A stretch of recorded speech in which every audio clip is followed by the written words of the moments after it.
Sejam bem-vindos à TV HBR Brasil, na nossa série de cobertura do evento HBR Cenários 2014. Eu tenho a satisfação, o prazer de receber para conversar agora, ele acabou de fazer 2 painéis na parte da manhã do nosso evento, Justin Fox, que é o editor executivo da Harvard Business Review.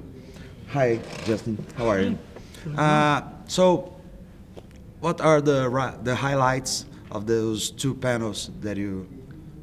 Well, clearly the sense I got from both of them is that Brazil had this wonderful economic decade or so and is now clearly going through the hangover to some extent. And so there is a lot of, not gloom is too much. People think the economy will grow, there's potential, but a lot of frustration with how things are going right now and a lot of concern about factors that may not be so positive for Brazil in the future. Anything new from what you expect from here?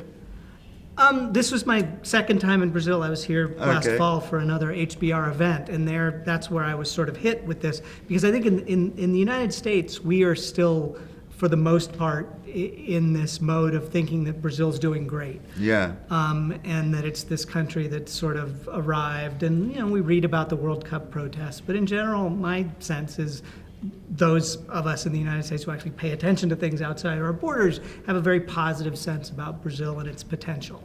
And so I guess coming here, the initial surprise was, oh wow, everybody here is all frustrated. Yeah. This time that wasn't a surprise.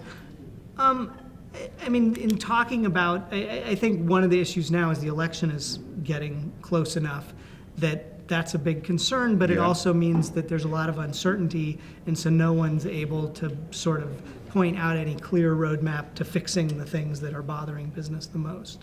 So there's just a lot of kind of uncertainty, thinking, oh, is there a possible candidate who would make this an interesting election against Dilma? It's all fascinating to me, but it's clearly a source of worry for a lot of people in business here.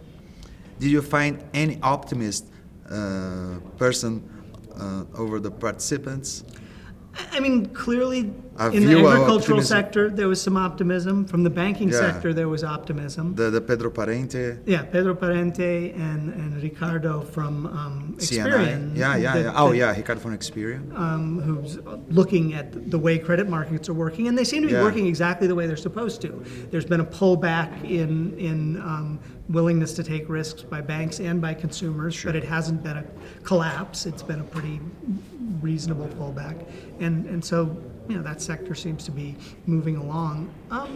Trying to think, there was some, clearly Brazil has some great manufacturing strengths. Oh yeah, sure. In aerospace and others, but I guess because we didn't happen to have anybody from Embraer there, we didn't have a big discussion about that. Yeah. But I think so much of the focus right now is sort of looking at the political uncertainties of the next year and a half, 2 years, that preoccupied people. Great. Here in our event, Cenário, it's some sort of forecasts. Right. And people tend to think that forecast may be or could be or is more rational than everything else, and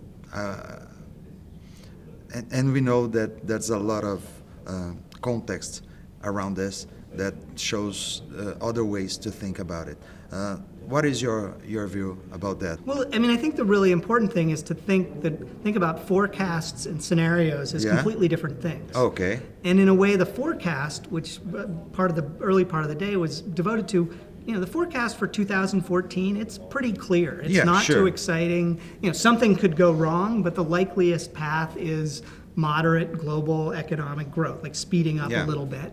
And the Brazilian economy will do better than it has the past couple of years as well.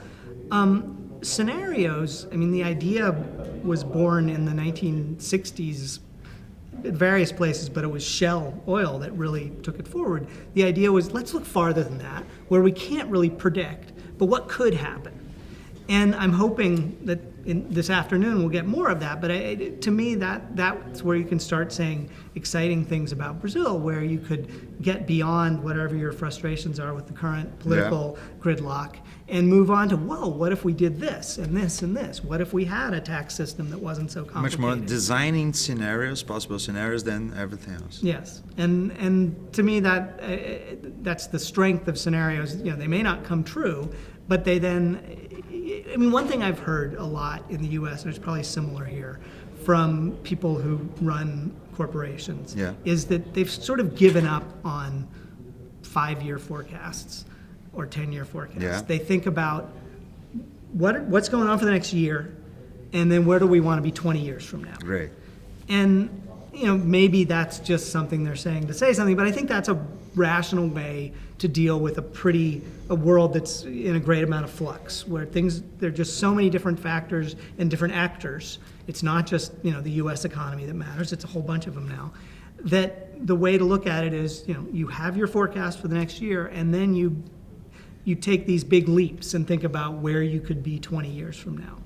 And I would love it. I mean, I think that would be very healthy for Brazil if that became a big part of the discussion. What could this city, what could Sao Paulo be like in 20 years if we got enough water, if we did the right things with infrastructure and the rest. And I think there are specific Brazilian industries, especially technology, but also some of the heavy manufacturing ones, where you can think that same way. And I sort of feel like the agricultural industry here does think that way, because they've gotten in the habit of, let's take over from the United States as the world's biggest soybean exporter and do it. So I think that's what Brazil should have and can have and will have, is that sense of, okay, what are we going to do 20 years from now? What are we going to be 20 years from now? Okay, so we can come back to talk again 20 years from now and see if we were right. But yeah, probably much more sooner. Thank you, Justin. You're welcome. E você, gostou do nosso conteúdo? Tem muito mais disponível para você aqui na TV HBR Brasil. Até a próxima.